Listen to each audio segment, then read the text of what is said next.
When Lin Wei opened her eyes again, the carved and gold-painted bed curtains made her dizzy. The girl reflected in the bronze mirror had a rosy face and wore a red-gold hairpin on her hair. She unexpectedly became Zhao Lingwei, the least favored seventh princess of the dying dynasty. When the dead branches in the imperial garden began to sprout new buds, Zhao Lingwei discovered that the palace servants were still struggling to draw water in clay pots. She immediately drew a blueprint of the water wheel and asked the craftsman to build it with Nanmu wood.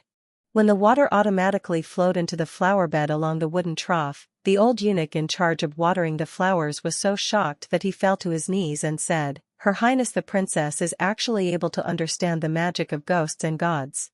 After the summer, mosquitoes became rampant, so she took the palace maids to collect mugwort, mixed it with sulfur and saltpeter in proportion, and made simple mosquito-repellent sachets.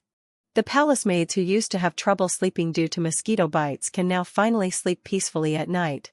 When the news reached the queen, the usually cold Empress Dowager actually summoned her into the palace and rewarded her with 2 pieces of brocade newly tribute from Jiangnan. Before the autumn flood came, Zhao Lingwei saw the water level in the moat rising day by day and was so anxious that she couldn't sleep at night.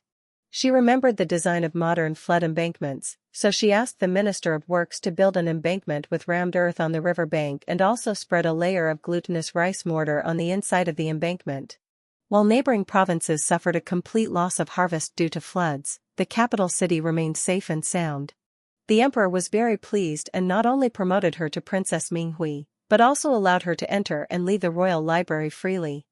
On the day of the winter solstice, Zhao Lingwei exchanged the blueprint of her improved curved plow for high-quality wheat tribute by a neighboring country.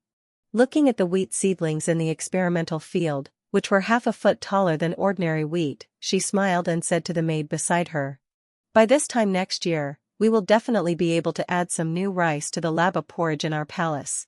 Outside the window, red plum blossoms are falling all over the stone steps, the floor heating in the warm room is burning brightly, the fragrance of osmanthus wafting from the copper stove, mixed with the sound of the water wheel turning in the distance, creates the most pleasant scenery in this winter.